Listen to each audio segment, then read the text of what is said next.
Previously on the Grand Sophie, Cecilia and the rest of the Rivenhall family had an eventful day out. The whole household went to visit Marquesa de Villacañas. It is a profound happiness to meet the sister of Sir Horace, to whom the Marquesa is engaged. She and Lady Ombersley decided on a siesta. While the rest of us went for a walk in the Bluebell Woods. When amidst bluebells my Cecilia treads. But on their return, 2 members of the party were missing. Eugenia and Augustus was still in the Bluebell Wood. They'd been locked in by my brother Hubert. You dreadful boy, what have you done? Only lock them in the wood, that'll teach her. We eventually got them out thanks to Sophie. Eugenia was incredibly angry. I asked Mr. Fawnhope if he could climb over the fence. He said he was inspired by the setting, took out his notebook and pencil, and told me to hush. I'm not accustomed to being spoken to in such a fashion. Now back in Berkeley Square, most of the family are looking forward to the ball, but Charles has business to attend to. Mama, I'm going down to Ombersley for a few days. Oh, how long will you be away, dear? I'm not sure. There are a few things I have to sort out. Have you spoken to your father? Certainly not. You know he can't be trusted where the estate is concerned. Besides, he never gets up till noon. I'm sure he appreciates the trouble you take. He certainly doesn't show it. He's promised to bring the Duke of York to our party, Charles. Party? The one we're giving for dear Sophie. I trust you'll be back for it. You know I'm no good at dancing, Mama. And as I understood, it was to be a small gathering for a score of people. Well, there'll be a few more than that, Charles. I was going to tell you. How many more? Well, we thought, dear, perhaps since it's our first party for your cousin, and Horace particularly desired me to launch her upon society, that we should give a set ball, Charles. To be graced by His Royal Highness the Duke of York. Oh, he'll only drop in for half an hour. It seems he's very well acquainted with Horace. It's really a great honour. So how many persons have you invited to this precious ball? Oh, not above 400. And they're not all come, dear Charles. 400? I needn't ask whose idea this was. And who, ma'am, is going to foot the bill? Why, Sophie. That is to say, your uncle, of course. I promise there'll be no cost to you. If you think I will permit that wretched girl to pay for parties in this house, and you've been mad enough to consent to this scheme... Oh, Charles, I beg you. Pray do not cry, Mamma. My spelling salts. I am well aware who I have to thank for this. Mama, guess how many acceptances we've had? How many, Cecilia? Oh, Charles, I didn't see you there. How many? 378. So you can't stop it now. And, Mama, Sophie said that she and Horace held a great reception in Vienna, and he warned the police so that they could keep the street clear and told the coachman where to go. Could we not do the same? I dare say. And we could warn the link boys to have plenty of torches ready. That's a good idea, Mama. And Sophie said, should we order the champagne from Gunter's with all the rest, or... You may inform your cousin, Cecilia, that the champagne will be provided from our own cellars. Really, Charles? Do you mean it? That's How does it come about that Eugenia has not mentioned this affair to me? Can it be that she hasn't been invited? Well... Surely, Charles, you haven't forgotten that Eugenia is officially in mourning for that aunt of hers. If she's told us once, she has told us a dozen times that propriety forbids her to attend any but the most quiet party. This is Sophie's doing. I must say, Mamma, that if you were bent on this folly, I would have expected you to send a card to my promised wife. But of course, Charles, of course. It was just a foolish oversight. Though it's perfectly true that Eugenia has told us that while she's in black gloves... Please don't send her a card, Mamma! You know she will cast a damper over everything with that long horse's face of How her. dare you? Well, she does. More of Sophie's work, I dare say. So, Mamma, be so good as to tell me how you have arranged things with her. Does she give you a draft on my uncle's bank, or what? I don't exactly know, Charles. I mean, it hasn't been discussed yet. I didn't know myself until just the other day that so many people had been invited. Well, I know, Mamma. The bills are all sent to Sophie, and neither you nor Charles need to be troubled with them at all. Thank you. I shall go and talk to Sophie myself. He found his cousin in the small saloon generally known as the young ladies' room, where she was engaged in compiling some kind of list. I am informed, cousin, that my mother is giving a ball in your honour on Tuesday, and that by some extraordinary piece of mismanagement, the bills have been sent to you. Will you be so kind as to give them to me? On your high ropes again, Charles? This is Sir Horace's ball, not my aunt's. There's no mismanagement. Sir Horace is not master in this house, and it is intolerable that you should have persuaded my mother to consent to such a scheme. Give me the bills, if you please. But I do not please.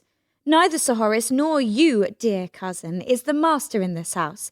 I have my Uncle Ombersley's consent to do what I have done. You've dared to go behind my back and talk to my father. If I were you, dear Charles, I would go for a nice walk in the park. There is nothing so beneficial to the temper as exercise in the fresh air. Cousin, I am in earnest. I cannot and will not tolerate... No one has asked you to tolerate anything at all. If my uncle and aunt are satisfied with my arrangements, what have you to say about them? As I have told you once before, we did very well here before you came to upset us all. Yes, you did. And what you meant, Charles, was that no one dared flout you till I came. You should be grateful to me, or at any rate Miss Raxton should, for I'm sure you would have made an odious husband before I came to stay. Since you have mentioned her, I should be much obliged if you would refrain from telling my sisters that she has a face like a horse. But that isn't her fault, Charles. She can't help it, which is what I told your sisters, I promise you. I consider Miss Raxton's countenance particularly well-bred. Yes, indeed. For a horse. You're insulting her. Not at all. I am extremely fond of horses. I bid you good day, cousin. When the Tuesday of the ball dawned, it was plain that it would be one of the season's successes. Charles consented to appear, and though he knew he would be outshone by half the male guests, he was quietly pleased when his costume of black satin knee breeches, a white waistcoat, striped stockings, and a coat with very long tails was praised extravagantly by his younger sisters. Sophie looked magnificent in diamonds and pearls, with her hair so brushed and pomaded it glowed richly chestnut in the candlelight from the dazzling chandeliers. Beside her, Cecilia, her golden hair threaded through with a simple silver ribbon, looked, as her father remarked, like a fairy queen. Even Eugenia, who had consented to attend, wearing discreet lavender crepe, though making it clear she would certainly not dance, complimented both Sophie and Ceci. For the first dance, Charles was honour bound to stand up with his cousin Sophie, while Eugenia smiled graciously from the sidelines. Augustus Fawnhope, who was a most beautiful dancer, led Cecilia in the same set, which annoyed Charles considerably. He thought Cecilia should have reserved the opening dance for some more important guest, and he derived no satisfaction from overhearing more than one tribute to the grace and beauty of such an arresting couple. Now, Lord Bromford, remember him? Stolid and florid, had decided Sophie was just the wife he needed and called regularly at Berkeley Square. Lord Bromford was one of the earliest arrivals at the ball. Sophie had managed to avoid promising him the first dance, and as the second dance was a waltz, of which Lord Bromford, like Eugenia, disapproved, he found himself at her side, watching the dancers. Immoral, I call it. I wouldn't go as far as that, Lord Bromford, though I don't waltz myself. But it cannot be altogether frowned upon now it has been sanctioned at Alma. I never saw it danced when I was at Government House. In Jamaica, don't you know? I envy you your sojourn in that fascinating island. I'm sure it must be one of the most romantic places imaginable. I don't know about romantic, but its medicinal springs have much to recommend them, especially to one such as I, plagued by ailments the doctors don't know how to cure. While Lord Bromford droned on to Eugenia, Sophie, breathless from her energetic dancing, was suddenly accosted by a pleasant-looking gentleman who said, with a smile, My friend Sir Vincent promised me an introduction to the Grand Sophie, but he's too busy dancing to spare me a thought. Forgive my informality, Miss Stanton-Lacey, for I wasn't invited, though Charles assures me that I would have been if I wasn't believed to be laid upon a bed of sickness and pain. Sophie looked at him frankly and liked what she saw. He was in his early 30s, not exactly handsome, but redeemed from the commonplace by a pair of humorous grey eyes. He was above medium height, with a good pair of shoulders and an excellent leg for a riding boot. I shall speak severely to Sir Vincent, sir. I hope your illness wasn't serious. Merely painful and humiliating, ma'am. Would you believe a man of my age could fall victim to a complaint as childish as mumps? Mumps? Then you must be Lord Charlbury. I am. I wish it was not the case that you think of me as the man with mumps, but if sadly it is so... Let us sit down. May I get you a glass of lemonade? My last dance partner is already doing so. I should like to talk to you, for I've heard a great deal about you, you know. And I have heard a great deal about you, which inspired me with the liveliest desire to meet you. Sir Vincent is a shocking quiz, and I dare say has given you quite a false notion of me. We are in the same boat, ma'am, as you only know me as the man with mumps. You are quite right. Ah, I see Cecilia with Mr. Faunhope. I see them too. Things may be a trifle difficult. That I had already realised. I cannot imagine what possessed you, sir, to contract mumps at such a moment. It wasn't done deliberately, I assure you. Nothing could have been more ill-judged. Not ill-judged, unfortunate. Are you a good dancer, sir? Not above the average, ma'am. Certainly not as good as the exquisite young man we are both watching. In that case, I would not, if I were you, ask Cecilia to walk. I have already done so, but your warning is quite unnecessary. She is engaged for every waltz, and also the quadrille. The most I can hope for is to stand up with her in a country dance. Don't do it. To try and talk to someone when you should be concentrating on the steps is fatal, believe me. Who is the Adonis? His name is Augustus Faunhope, and he is a poet. That has an ominous ring.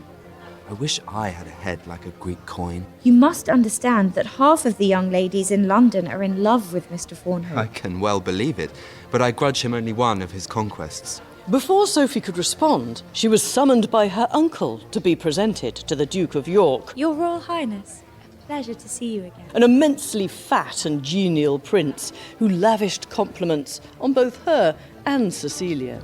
Ceci, who hated being the centre of attention, was fanning her burning cheeks when Augustus came upon her. You are more beautiful tonight than I had thought possible. Don't. It is insufferably hot in here. Being flushed becomes you. I will take you onto the balcony. There's a bolt, Augustus. Yes. There. Is that better? Ah, yes. What a night. The evening star, love's harbinger. Cecilia, have you lost all sense of propriety? Come into the ballroom at once. Dare you, Charles? What impropriety am I guilty of in seeking some fresh air in the company of my affianced husband? This dramatic announcement surprised Augustus as much as it did Cecilia herself. It amazed and infuriated Charles, and also upset Lord Charlbury, who'd been standing close by, among others who saw a scene developing. Lord Charlbury bowed to Cecilia, offered his felicitations, and strode rapidly towards the doors. He was overtaken by Sophie, who asked why he was leaving so early. On being told the reason, she said, Ceci is a goose. Oh, it's all Charles's fault. I could box his ears. Do you ever ride in the park? Do I what? Ride in the park, Lord Charlbury. Certainly I do, but... Then do so tomorrow morning. Not too early, for I dare say I shan't be in bed before 4, and now I must go and take part in the next set. At 10 then, and don't fail. The Ombersley Ball was deemed to be one of the best of the season, but that didn't stop Sophie cantering down the row on Salamanca in time to meet Lord Charlbury as arranged at 10 o'clock. Miss Stanton Lacey, you must be made of iron. I was sure you would still be abed and asleep. Pooh! Do you think me such a poor creature as to be prostrated by one ball, sir? May I compliment you on your horse? He is... Yes, he is superb, but we haven't met to talk about horses. Such a kick-up there has been in Berkeley Square. Ceci's little announcement has infuriated her father and upset everyone else, including Augustus. What? Are you saying he doesn't wish to marry her? At some time in the future, perhaps. I danced one waltz with him and showed him what his future would be. Love in a cottage with a dozen children prattling at his knee. Was he appalled at the prospect? Of course he was. But he is very chivalrous and has now made up his mind to an early marriage. For all I know, he may be planning a flight to Gretna Green. What? Have no fear. Cecilia is far too well brought up to consent to such a scandalous thing. Oh, look. There is Lord Bromford on his fat cob. He left the ball at midnight because late hours are injurious to his health.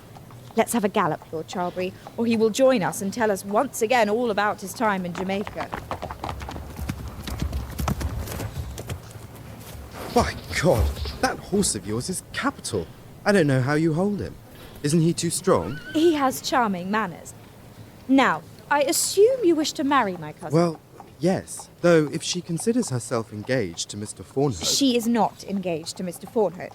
At least, not officially. Her father, who I presume you asked for leave to address her... That is the usual thing to do, you know. Yes, but then you go and contract mumps. Not on purpose. But consider how it looked to Ceci. She is told by her father that she is to be your wife, which is absurdly gothic and ill-judged. And while you are out of the picture, along comes Augustus Thornhope, looking like a prince out of a fairy tale. And what does he do? He writes poems to her. He calls her a nymph and says her eyes put the stars to shame and such stuff. Good grief. Exactly. I dare say you never even thought of calling her a nymph. Can you wonder the poor girl was swept off her feet? I can't write poetry, and I'll be dashed. You mustn't attempt to outshine Augustus in that line.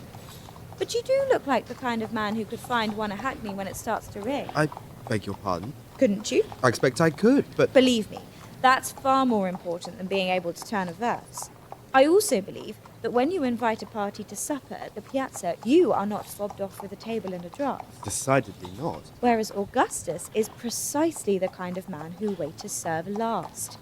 I feel sure I can rely on you to see that everything goes without a hitch when you invite us to the theatre and supper afterwards. Of course, you will have to invite my aunt as well. Oh, for heaven's sake, you can't believe that Cecilia will accept such an invitation from me when she is in love with Mr. Thornhope. Certainly I can. What is more, you will invite Augustus. That I will not. Then you will be a great gaby. You must understand that Ceci has been driven into announcing that she means to marry Augustus. You were out of action, Augustus was sighing verses to her left eyebrow, and my cousin Charles behaved in the most tyrannical manner, forbidding her to think of Augustus and practically ordering her to marry you. Are you surprised she's made up her mind to do no such thing? So, you are advising me not to despair? I would never advise anyone to despair, for I can't bear such poor-spirited conduct. What do you advise me to do? Withdraw your suit. Never. You will call in Berkeley Square this afternoon, and you will request a few minutes alone with Cecilia. She won't see me. I wish you wouldn't keep interrupting me, Lord Charlbury. She will see you, because I will tell her she owes it to you to do so. When you see her, you will assure her you have no desire to distress her, and that you will never mention the matter again. You will be excessively noble, while conveying the sense that your heart is broken, however well you contrive to conceal it. She will feel that you sympathise with her, and so you will be able to come to Berkeley Square as often as you like. How can I visit in Berkeley Square when she is betrothed to someone else? I'm not going to play the lapdog. You will visit in Berkeley Square to see me. Of course, you cannot suddenly appear to transfer your affections, but you might find an opportunity of telling Ceci how droll and entertaining you think me. You are the most startling female it has ever been my fortune to meet. But will you do as I tell you? Yes, to the best of my poor ability. But I wish I knew what dark scheme you have in your mind. I never do people harm, Lord Charlbury. Pray, don't be afraid of me. And now I must go. Come at about 4 o'clock, mind.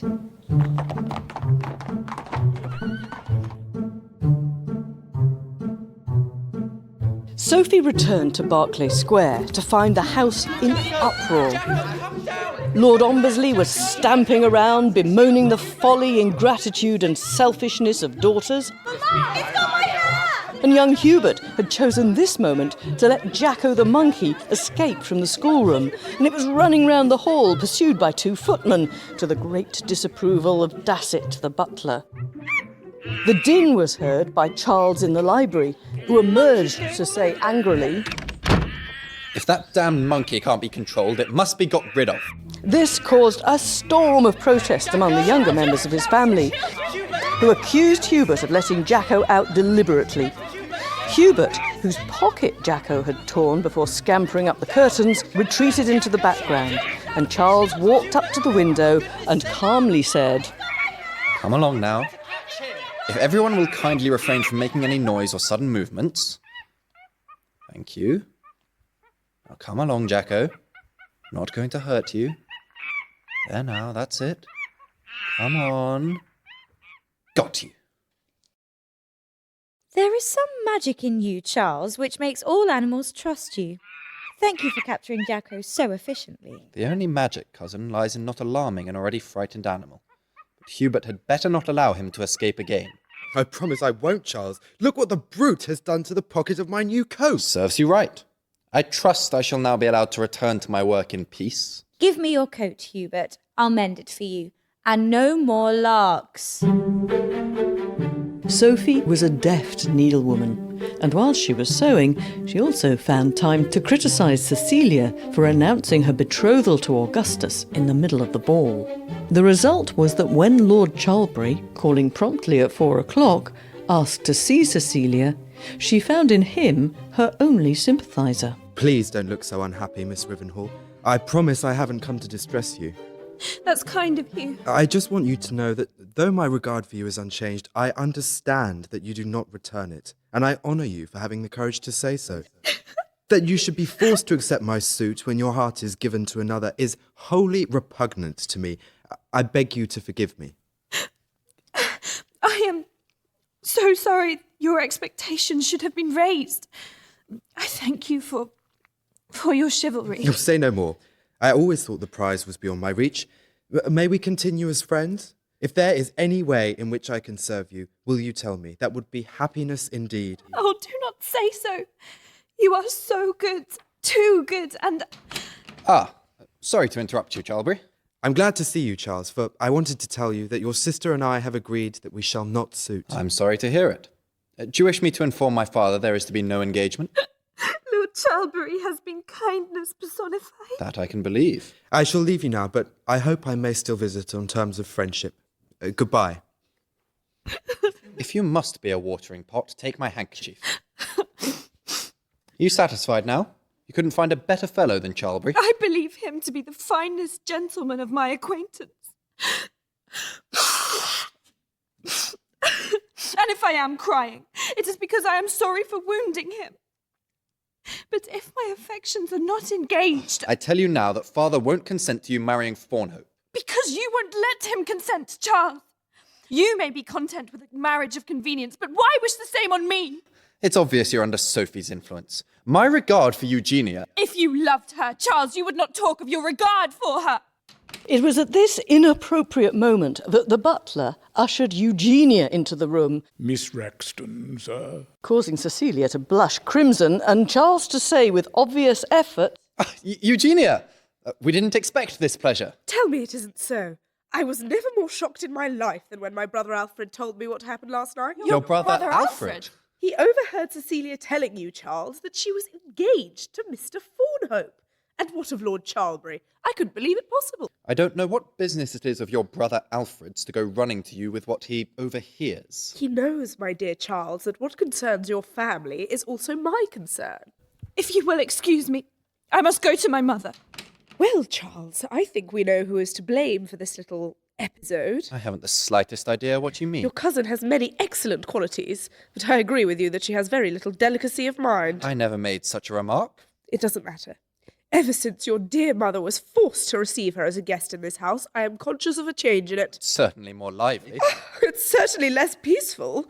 I cannot but feel that ordered calm has been shattered by Miss Stanton Lacey's wild spirit. Your little sisters are growing quite out of hand. My cousin has been extremely kind to the children, and is a great favourite with my mother, whose spirits are much improved by her presence. Have you any errands in this part of town? I have to be in Bond Street in 20 minutes. In face of such a comprehensive snub, Eugenia could say no more. Cecilia, meanwhile, had fled not to her mother's room, but to Sophie's, who was turning over a piece of paper that had fallen out of Hubert's coat. What do you think this means, Ceci? It says, Gold Hanger, Bear Alley, Fleet Lane. Never mind that, Sophie. I had the most dreadful interview with Charlbury. I wish you hadn't persuaded me to see him. Why? He behaved so well, with such exquisite sensibility. Don't give it another thought. We should rather think of finding Augustus some genteel occupation. How can you be so heartless? Lord Charlbury was so kind. He'll get over it. 10 to 1, he'll fall in love with another female before the month is out. I hope so, for his sake. But ruining a man's life isn't a pleasant thing, I can tell you. I might flirt with Charlbury myself. I rather liked him. Dare I wear my new straw hat? I don't care which hat you wear! Next time, Sophie meets the mysterious Mr. Goldhanger and tests her prowess with her pistol. For more about the podcast, the books of Georgette Heyer, or to subscribe, go to thegrandsophie.co.uk. And you can also subscribe on your usual podcast app.